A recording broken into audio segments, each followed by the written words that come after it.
You tired of lies and leftovers? The Real Black Agenda is crushing 3 bestsellers list. Grab it on Amazon or hit the link in my Instagram bio at @TheBusinessBully before they try and silence it.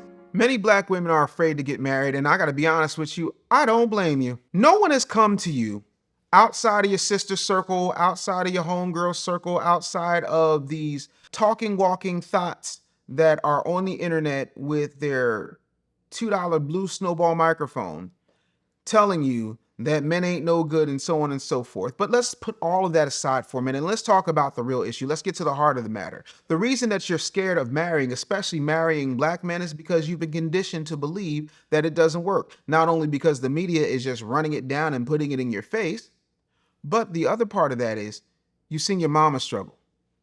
Let's face it, the majority of us from 19, let's say 80 on, have grown up in a single parent household. And we've seen how your mother was overworked, and if daddy was there at all, it was like the Army Reserve, 1 week in a month, 2 weeks a year. And the kids that we saw who had that type of relationship, we considered lucky. So I get it.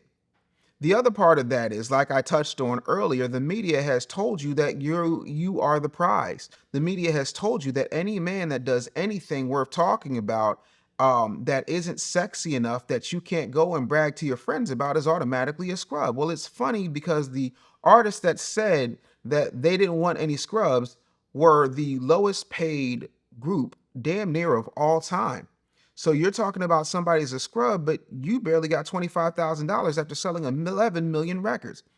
You barely got $25,000 after selling 11 million records.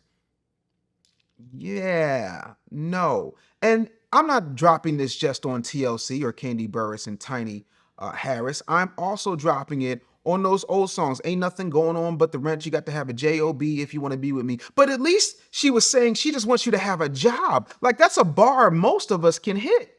But now we've got to compete with people who can get you flued out. We've got to compete with all these things, and you're afraid to get married because you've seen so many marriages fail and you haven't seen too many succeed. Now let's talk about the other thing.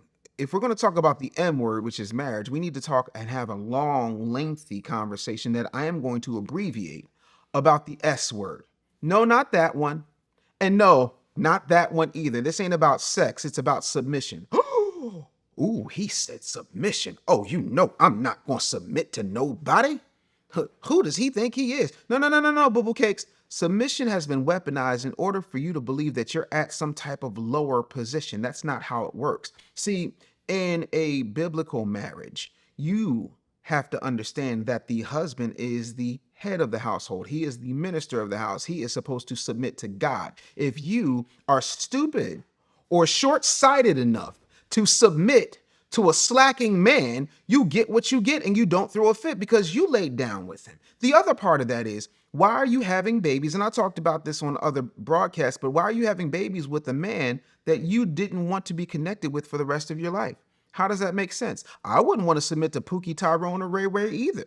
But, you know, man, put it down and clap the hell out of me. So I'm going to go ahead and lay up when I'm going to have his baby because that's going to change. And that has never worked. You trying to get Lamondre to be a man ain't gonna work because Lamondre ain't got it in him. Some of us ain't no damn good, and we got to start talking about the fact that we need to get rid of our trash. But here's the other part of that. We start going after, and when I say we, men and women, but we're talking about women right now and why you're scared of marriage, we start going after, and when I say we, black people, a lot of women start going after Pookie, Ray Ray, and Earl because they're exciting, and this guy is too nice. But see, then when you have 2 and 3 baby daddies, you've been bombed out and depleted and left for dead like they did the troops in Afghanistan, then all of a sudden it's stepdaddy season and you start taking your phone and posing with just the right angles because you ain't as in shape as you used to be, and now all of a sudden you don't have a problem settling like you say on those podcasts. The reason you don't want to submit is because you have been told that being strong and independent is a strength. You've been told that your education and that piece of parchment was power. You've been told that your position is something that should make you feel like you have the right to pontificate about any little thing you choose to. When the truth of the matter is, you can have more degrees than a thermometer, but if your cooking resume comes down to you pressing the chicken icon on your air fryer, You're not who we want. If your ability to rear children comes down to them sitting down with an iPad and watching Baby First TV, you're not who we want.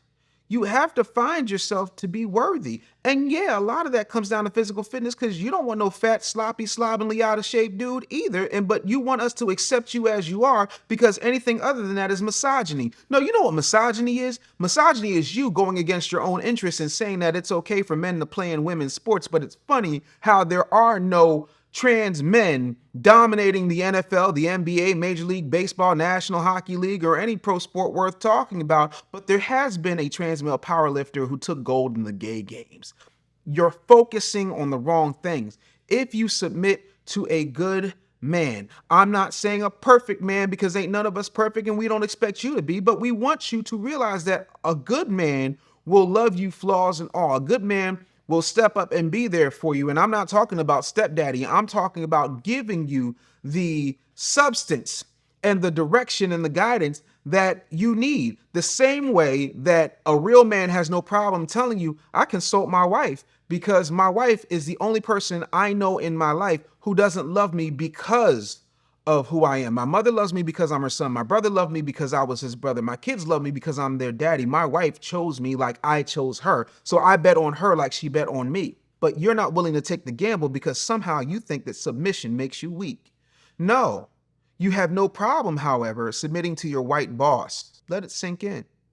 You got no problem submitting to the police officer when he pulls you over and you say, I don't know what I did, officer. All of a sudden, you can get real soft. But when your man tells you that all he wants is peace and a sandwich, who you think you is? Who is you? I'm the person who's taking care of all this. I'm the founder of the feast. I'm the person that gets up at 2 o'clock in the morning when something goes bump in the night and I take one of my 3 Donald Trumps, a.k.a. my 45s, and I'm ready to blow somebody's head off for you. That to me is worthy of a sandwich. I get that historically marriage hasn't been safe for many of you, especially when you look at what they did to us. We would be married by jumping the broom and then they'd sell one of us off, or master would come play Master Got Loose in the slave quarters and do unspeakable things in front of your man. They would also castrate us and then, dip your heads and lie. I get the historical context, but ain't none of that happening today. You know what is happening today? A steady diet of rap music, Real Housewives of pick whatever county they allow black women to be showcased in while you're throwing drinks, and you believing that men can't protect you. That is a myth. A man will always protect you. Black men will always protect you. Also, you've been fed this steady diet of that you should get with an Asian man, or you should get with a white man, or you should get with a brown man because I'm done with black men because black men haven't treated me right. But my question to you is, did any black man hold you hostage? Did any black man force you to get in a relationship with him? And I think 9 times out of 10, and I'm willing to bet dimes to dollars that the answer is an emphatic no. You made those choices. You chose wrong because you didn't vet him. He looked cute when them club lights came on at 2 o'clock in the morning, and you went, and the next thing you know, bing, bang, boom, 9 months later, it's and then you stuck because you made a fast choice that had lifelong consequences. No, no, no, no, no. That's not how that works. I get all the historical context and I get that you've had some bad choices, but that's what therapy and accountability is for. And I know this is a world that tells you that you don't have to be accountable, but here, Boo Boo Cakes, right here on this channel, we gonna be accountable. Why did you choose Pookie and then want somebody else to pick up the slack? You made bad choices and now you gun shy about marriage. You've already been in a lifelong commitment with all 3 of your baby daddies. And if you don't have 3, if you have 2 and that triggered you, sorry, Boo Boo Cakes, all 2 of your baby daddies. And if you got 2 and that triggered you and you got 1 baby daddy and you ain't with him because he ain't ish, you too made a bad choice.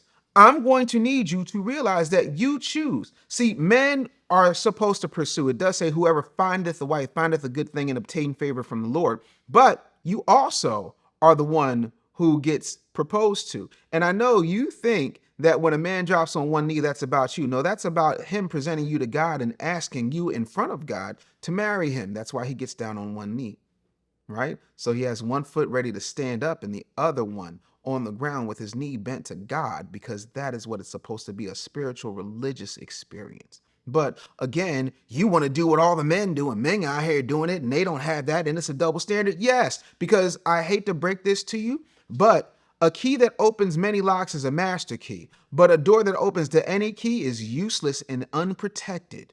Let that sink in. No one wants to throw a hot dog down the hallway. I said it and I meant it. If that triggers you, maybe there's some tightening things you could get into. I mean, I hear Kegels are doing great things nowadays. Black women aren't afraid of love, they're afraid of losing themselves. And that's not anti-marriage, that's just pro-black betrayal. We've got to get over this. All of us are not trash. All black women are not trash. Don't think that you can't find a good black man. Don't think that you can't find a good black man because they're gay or in jail. That's nonsensical. Most of us are not.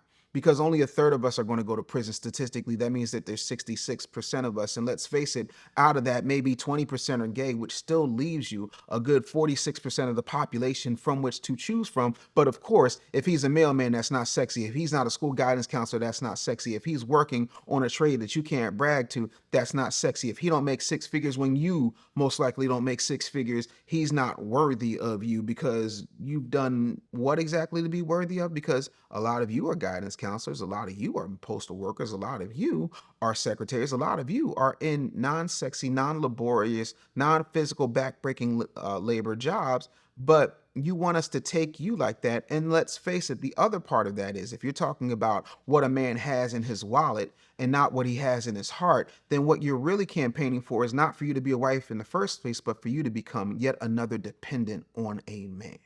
So that's why you're afraid of the M word more than you're afraid of anything else. If you've got any comments, leave them in the comments. Subscribe to I Never Knew TV. And if you've got a question for me here at Ask Dave Anderson, Dave at businessbullyshow.com, and we'll see you next time.